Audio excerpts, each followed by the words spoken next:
come in. Hello, Mr. Citizen.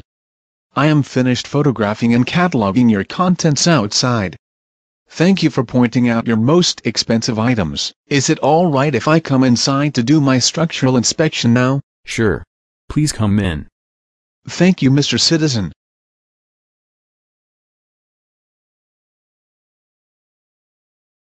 Huh. Huh. How about that? How about what, Mr. Jerkoff? Mr. Citizen, may I ask you what room we are standing in? Well, this was the living room. I like to keep this box here to sit on because this is where my couch used to be. Huh. And what room is back there? That was the kitchen. I know it is hard to tell. I had to have the house gutted to the studs to prevent mold from spreading. Yes, that is what FEMA recommends. Category 3 water is very nasty stuff. May I ask you something? What is that? That's the front door. Huh. How about that? I am sorry. I don't understand what is so interesting. Well, it appears you have to walk down from the doorway to that cement step over there, and then you have to step down that one step to get into your living room. Am I correct? Yeah. So? Mr. Citizen, I hope you are aware that contents and basements are not covered. Yes, my agent told me about that. But I don't have a basement, so that won't be a problem here. This is a ranch house. Mr. Citizen, I must inform you that FEMA defines a basement as any room that sits below the outside grade. You have to go down 2 steps to come into this room. Huh. Huh? What do you mean by huh? I mean, Mr. Citizen, that technically this room is below grade. That makes this room a basement. And since your kitchen is also at this level, it is also in the basement. But you go up 2 steps to come into the house and then come down 2 steps. And my home sits higher than the street. Well, we look at the grade outside, not the street. And your front steps are thin. I measured, they are only 2 inches thick. The steps to come into this room are 5 inches thick, 4 inches to get into the doorway, 10 inches to come down into this room from the doorway. That makes the room 6 inches below grade. This is a basement. That is the craziest, stupidest thing I ever heard. This is a ranch house. It was built on a slab. It has no basement. I mean, originally it was a 1-floor house. We just finished the attic a few years ago. Are you telling me my whole house is a basement? I am just telling you the rules. Your upstairs is above grade. This floor is below grade. Therefore, it is a basement. That makes no sense. That can't be correct. The following items are covered under building coverage as long as they are connected to a power source and installed in their functioning location: sump pumps, well water, oil tanks and the oil in them, natural gas tanks and the gas in them, pumps and or tanks used in conjunction with solar energy, furnaces, hot water heaters, air conditioners and heat, foundation elements, stairways, staircases, elevators and dumbwaiters, unpainted drywall and ceilings, including fiberglass insulation, cleanup. The following items are covered under contents coverage: clothes washers and dryers, food freezers and the food in them. No other contents are covered. Flood insurance does not cover basement improvements or items not necessary in making the home safe, sanitary and functional, such as carpeting, finished walls, paint, floors, ceilings, furniture or personal belongings that may be kept in the basement. Well, that's all you need to know. That can't be correct. That means you are not going to pay for any of the items you cataloged outside just now. Except for my freezer and my washer-dryer. How is that possible? I purchased $100,000 of contents coverage in the event of a flood. And I just threw out everything I own because it was ruined in a flood. My kitchen? Well, like I said, we will pay for your freezer, which I noticed is attached to your refrigerator, and the electrical run to that appliance. So that's great news. Great news? What the fuck are you talking about? That kitchen cost my parents $50,000. And all you are going to cover is new unfinished walls and a freezer? Well, not the whole wall. We only cover 6 inches above the flood line.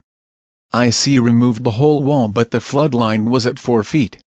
So we will pay for 4.5 feet of sheetrock. The other 3.5 feet is your responsibility. We will also pay for your new boiler. That is better than someone who did not have insurance. But the whole wall was wet. And all the insulation was wet. It got wet in the flood. I thought the coverage covers flood damage. Well, yeah, here's the thing. The policy covers whatever got wet below the flood line only. We don't cover things that wick up. The insulation, for example, sucked up water, so I can't pay for that. Well, what about the wall behind me? My sofa floated over in a giant wave and smashed it in. That smash was higher than 4 feet. Well, you can't prove that is what happened. So I can't pay for that. Mr. Jerkoff, please look around you. This is a ranch house. This room is my living space, not a basement. It has been destroyed. The walls are gone. The carpets are gone. The furniture is gone. Everything I own is out on the curb in the trash. I had to pay a remediation company $12,000 to drag my things outside and gut for mold. My sofa weighed 1,000 pounds. I could not move it. It is freezing in here. My windows were smashed in from the water. I have no heat. I have no power. I just spent the entire day guarding my trash from looters. I have been sleeping on the floor in my office. My niece has not been home since October 28th. My dog is living in a shelter for displaced animals. There are still trees down all over the neighborhood. There is a boat on my neighbor's roof. It's a federal disaster area. I repeat, everything I have was destroyed in this flood. My car was destroyed. It is still stuck in my garage because the door is jammed shut from a wave of such massive proportions it might be compared to a tsunami. The only thing that has been keeping me from a straitjacket is the $350,000 of flood coverage I purchased from the United States government. And now you are telling me that nothing I have was covered because my entire house is a basement because of a 6-inch step? Mr. Citizen, you are not seeing the situation clearly. That is not what I said. Oh, thank God. What I said was, we will pay for 4.5 feet of sheetrock and insulation, your boiler, your refrigerator and your washer-dryer. So that is good news. I don't see how that is good news. I probably need my maximum coverage amount to fix this mess. What about my foundation? There is a hole in my foundation. Will you pay for that? Don't worry, Mr. Citizen. I will tell my boss to send over an engineer to take a look at that.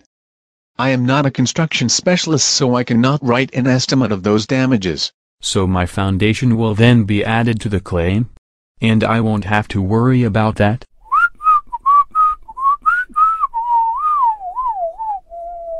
Yeah. That's the ticket. I mean, it is up to the engineer to decide. I am not an engineer, but I cannot foresee a problem here. This sucks bowling balls. Well, okay. At least the foundation will be covered. That is an expensive repair. Okay, so I am just going to take some pictures of that step and be on my way then. Don't you want to see the rest of the first floor? I can see it fine from here, Mr. Citizen. Thank you for your concern. Is there anything else I can do for you? No, thank you. I think you have done enough here.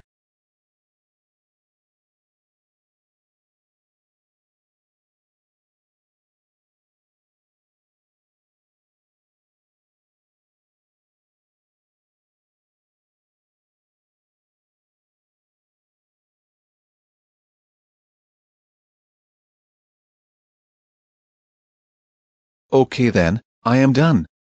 You will be hearing from the engineer, then you will get my statement of your damages and a check. Good luck with all this. Bye now. Bye.